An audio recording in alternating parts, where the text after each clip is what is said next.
All right, hello and welcome to another Diablo 4 guide. This one's going to be on defenses. So what I really want to express here is how powerful damage reduction is in this game. I think some people overlook just how insanely high it can go.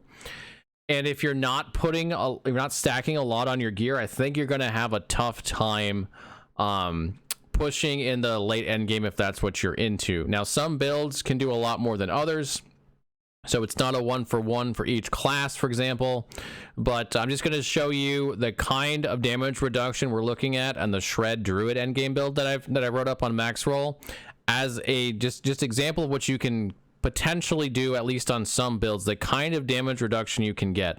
And we're actually going to even we're going to hamstring it a little bit. We're not going to factor in resistances at all. We're only going to factor in armor. And it's resistances, honestly, they're just they're icing on the cake, so to speak. This is not like most games where resistances are mandatory. In fact, it's one of the worst scalers as far as I can tell. Out of all of the options you can get, it just does not scale well at all, especially at higher levels. So we're not even going to count it. Any resistance you get are extra. Even without that, you're going to see that the kind of damage reduction we can get is insane. So what we've done here is I've taken everything that we have on the endgame build as far as gear, and yeah, we're going to go max rolled stats. So this is, this is the stuff that you're aspiring to get. You won't have quite this much, even if you have really good gear, unless you get perfect rolls, but it still should be very high. So it shouldn't be a crazy difference between them.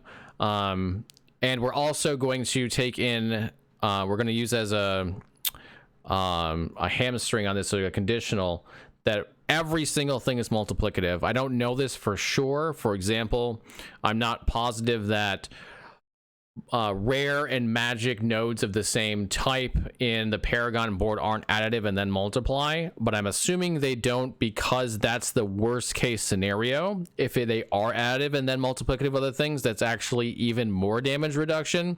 So this is, if everything works out kind of against the system, this is what we're looking at. So the first category here, capped armor with physical, is looking at physical damage taken, and your armor is capped at 85%. 85% is the cap that you can get on that.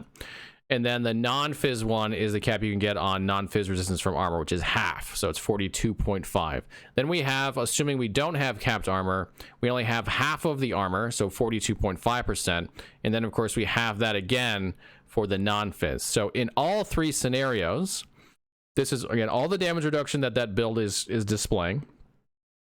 We are over 96% damage reduction, and in the physical case on the capped armor, we're at 99.25% damage reduction. So we're taking less than 1% of the total damage that the enemy is doing. On the capped armor non-fizz, it's still less than 3% of the total damage that the enemy is doing. I've seen a lot of people making builds, like not like big time content creators, but there's a lot of people in general showing their builds around or trying to play with their builds, and they're just ignoring too much defense.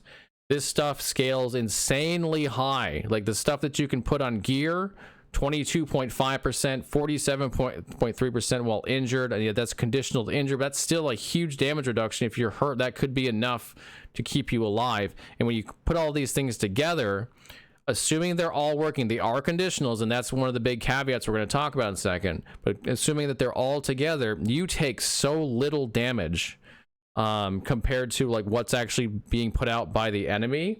And if you only have like half of this stuff or less, you're going to take way more damage than I'm going to take in these scenarios. Now, that caveat is important. It's a lot of this stuff is conditional. If we look through the gear, we're going to see, for example, damage reduction from enemies that are poisoned. We have that one that's while injured. We've got damage reduction while in werebear form.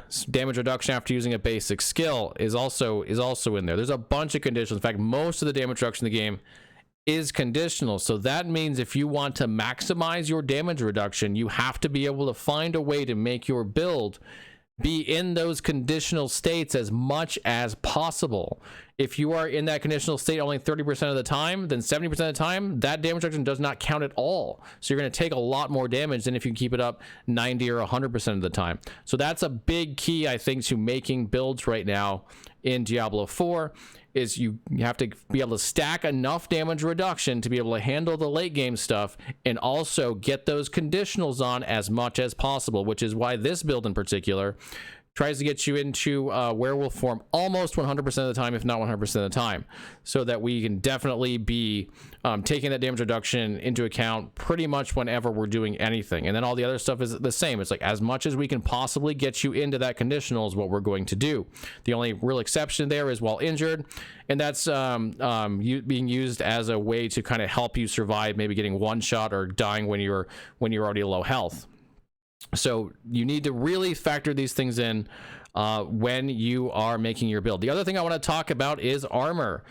Armor goes to 85% additive on physical and 42.5% additive on non-phys, and it is up 100% of the time. If you are not scaling your armor, you are going to be in trouble. If you're scaling resistance instead, you are doing it wrong. Armor is a far better scaler. Resistances is multiplicative and also has a penalty at higher difficulty levels. Armor does not. Armor is an insane defensive multiplier, or defensive scaler, excuse me, and it should be the core feature of your defense. After that, you're going to add on all of your multipliers, and if you can get a source of resistance without losing anything else, then sure, go for it. But the big things you should be looking for are armor, conditional damage reductions, and then maximizing the amount of time you're in those conditional damage reduction windows. All right, thank you so much for watching. That's all I want to talk about. I hope this helps you out with making your own builds and allows you to make a tankier character that can go further in the end game. Have a great time in Diablo 4. We're only a few hours out right now, and I'll see you all again real soon.